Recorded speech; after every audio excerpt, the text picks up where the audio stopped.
두 번째, 과학 한자입니다. 과학 한자는 질그릇 도자입니다. 질그릇 도자. 그래서 질그릇 도자는 지금 세 글자가 지금 만나고 있는 거죠. 그래서 지금 이게 이제 언덕부자인데 이 언덕부는 우리가 흔히 말하는 그런 언덕을 말하는 게 아니고 용오름 가마라고 있습니다. 지금 여기 보이면 용오름 가마가 있죠. 그래서 이 용오름 가마가 있다는 것은 온도를 굽는 온도가 엄청 높아졌다는 뜻입니다. 그래서 보통 우리가 이제 가마하면 보통 이제 우리가 이렇게 가마하면 일단 노천 가마가 있습니다. 이렇게 돌을 이렇게 놓고 이렇게 그릇을 이렇게 있으면 여기다 건불을 다 이렇게 놓고 불을 확 지르는 거죠. 그러면 이게 약 700도 정도에서 구워집니다.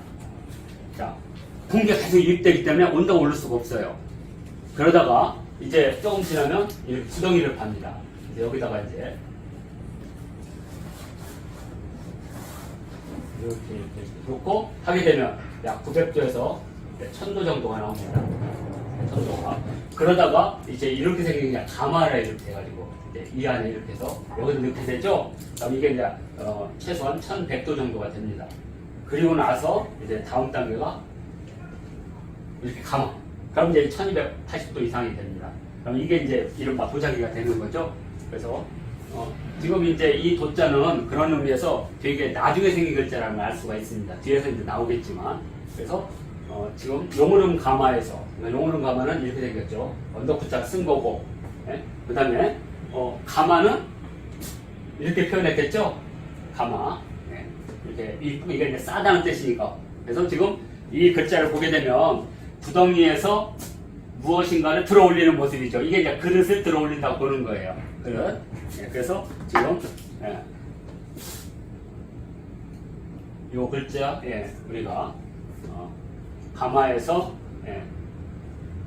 용오름 가마에서 도자기를 굽는 모습 질그릇 도자고요. 이것을 이제 발생 순서대로 하나씩 보면 이렇게 생겼습니다. 먼저 질그릇 장군부라고 부릅니다. 질그릇 장군부. 그냥 말 그대로 그릇을 만드는 모습입니다. 그래서 여기 보면 이렇게 태토에다가 이게 오라는 거 있죠? 절구공이. 이게 이제 절구공이 오거든요. 절구공이 오. 그래서 여기다가 나무 목자를 쓰면 이제 절구공이 저가 되죠. 저. 자, 그래서 이 절구공이로 지금 흙을 다지는 모습이죠. 그러니까 태토를 다지는 모습. 그리고 이것이 이제 최초의 그릇이라서 이제 장군부라, 질그릇 장군부로 쓰고 있는 겁니다. 예전에는 이제 불을 다루는 추경의 손자인 고노가 뭐 도자기를 발명했다 이렇게. 왜냐면 이거 불과 관련돼 있으니까. 추경이 원래 불을 담당하는 거라 그랬죠. 그래서 이 동아시아에서는 불을 다루는 추경 가문에서 도자기를 만들었다 이렇게 이제 문화영웅을 만들어냈는데 일단 이 세 글자 중에 제일 중요한 장군부라는 거, 질그릇. 질그릇 부자가 탄생하게 됩니다. 그러면 이제 이 질그릇 부를 기반으로 해서 다음 단계의 한자가 이제 만들어지게 됩니다. 이게 뭐냐? 바로 기와 굽는 가마도. 이 질그릇이 만들어질 때 이 가마를 이렇게 싸고 있는 것 또는 요거 이제 사람이라는 뜻도 있습니다. 그러니까 지금 요게 이제 질그릇이면 이렇게 하면 질그릇을 이렇게 가마에다 이렇게 쌓는 모습이지만 또 이거 보면 사람 같죠? 사람이 이렇게 지금 그릇을. 그래서 이게 사람의 모습이다. 이렇게 지금 보기도 합니다. 그래서 그런 뭐 중요한 건 아니에요. 이것이 사람이든 가마든 질그릇을 이렇게 싸고 있는 모습이기 때문에 이렇게 그래서 가마에서 질그릇을 굽는 모습. 그러니까 앞쪽에 이 불은 태토를 다진다면 이것은 질그릇을 굽는 모습이다. 그리고 나서 이제 용오름 가마가 생기면서 우리에게는 도자기가 탄생하게 됩니다. 이렇게. 그러면 다음 단계였습니다. 자, 그러면 이 돌을 통해서 우리가 어떤 과학을 보느냐? 용오름 가마에서 질그릇을 만드는 모습 또는 용으름 가마에서 질그릇을 꺼내는 사람 이렇게 되고 이건 관계없습니다. 적어도 뜻은 가마에서 태토를 다져서 질그릇을 만드는 모습이 담겨 있는 거죠. 그래서 보통 우리가 얘기하는 이제 900도에서 1100도 도자기라는 또 병질 토기가 이제 만들어지겠죠. 질그릇입니다. 자, 그리고 이제 이 가마를 통해서 우리는 이제 인류가 온도를 조절하는 능력을 가졌다는 걸 알 수가 있습니다. 왜냐하면 이 온도를 조절하는 능력이 있어야만 바로 뭐가 탄생하냐? 금속이 탄생하는 거예요. 그러니까 도자기는 금속 문화의 바로 전 단계가 되겠죠. 그리고 이제 이것도 도자기가 처음에 이 한 글자에서 요 두 번째 글자로 세 번째 글자로 지금 발전한 거죠. 그래서 드디어 이 글자를 통해서 이제 용으름 가마가 제작되는 거. 그러니까 예전에는 그냥 이런 구덩이에다가 불을 이렇게 떼서 온도를 올렸다면 이제는 용으름 가마를 통해서 막 1350도까지 올리는 거죠. 1450도까지도 올릴 수 있습니다. 자연 상태에서. 그리고 이제 전문적으로 이제 장인이 출연합니다. 이른바 도공의 탄생이죠. 도공. 고대 이제 도공이 많이 있죠. 예를 들어서 우리가 잘 아는 법령, 이건 그 와신상담에서 이제 월나라의 재상으로서 서시를 바쳐가지고 결국에 이제 오나라를 오부차를 이제 안심시킨 후에 이제 부처를 해방시킨 후에 복수를 하죠. 그때 법녀가 이렇게 그 서시를 보냈는데 그때 이제 같은 동지였던 문종이 욕심을 부리니까 날랜 토끼를 다 잡으면 교활한 토끼를 잡으면 날랜 개를 잡아먹는다. 저 토사구pon이라고 떠나죠. 그때 이제 그 사람이 한 일이 도자기를 구워서 생계를 이었다 그래요. 그래서 도자기 아버지라고, 그래서 도주공이라고 부릅니다. 도주공.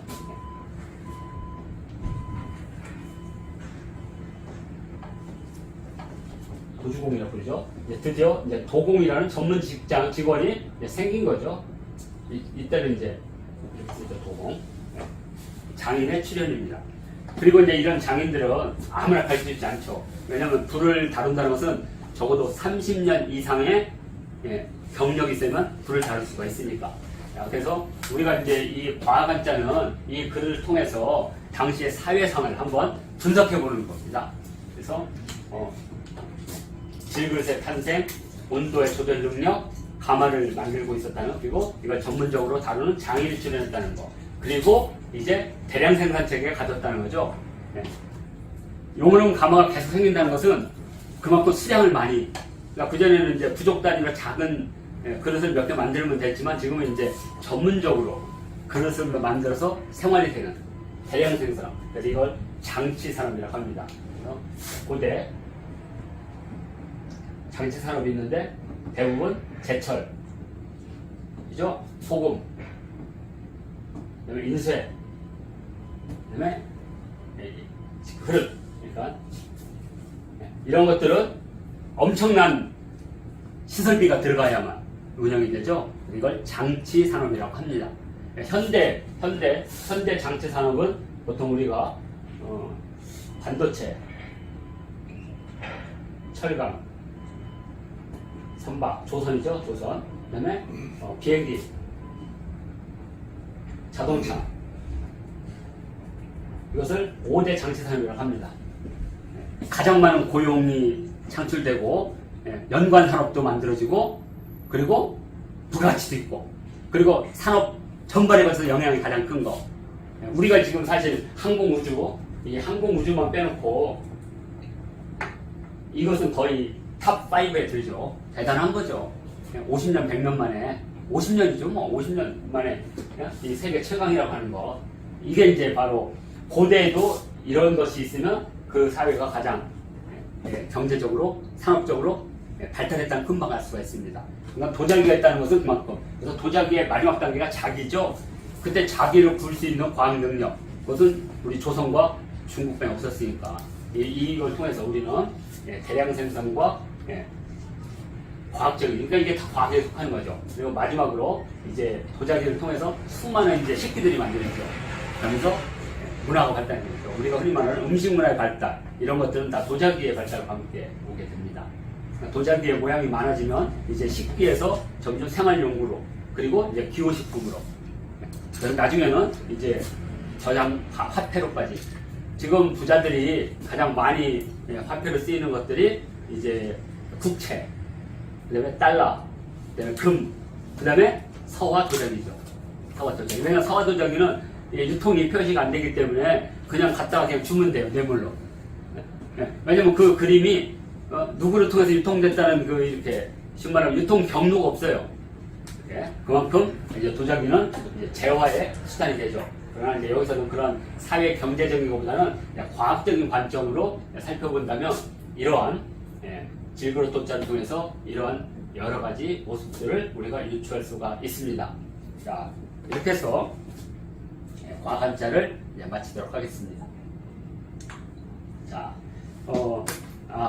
마치기 전에 이 과학 한자에서 가장 많이 쓰는 두 글자 한자 한번 얘기를 하고 마치도록 하겠습니다. 보통 우리가 이제 도견와계란 말을 씁니다. 도견와계. 쟤는 하는 일도 많은데 실속은 없어. 마치 도견와계를 갖고 있는 것 같아. 이런 뜻하고 똑같습니다. 무슨 뜻이냐면 도자기로 만든 개와 기와와 같은 그 질그릇, 단단한 것을 만든 닭이라는 뜻입니다. 닭은 도견.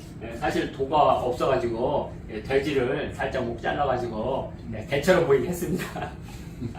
그래서 도견, 와계하면 쓸데없는 짓, 실속 없는 모습, 이런 뜻입니다. 도견, 와계. 개도 부르도구 같은데요. 예. 그런데 이 도견이 다시 이쪽으로 오면 도야가 될 때는 수양을 하다는 뜻을 쓰인다는 거죠. 왜냐하면 도자기를 만든다는 게 그만큼 많은 노력이 필요하고 제철을 하는 것도 그렇게 많은, 그래서 도자기를 굽고 금속을 재련하는 일, 그래서 도야는 심신을 닦는, 몸과 마음을 닦는 한자로 널리 쓰게 되는 거죠. 이쪽에서는 실속 없는 모습, 도견와계, 그리고 이쪽에서는 도야, 이렇게 쓰고 있습니다. 이렇게 해서 질그릇 도자를 마치도록 하겠습니다.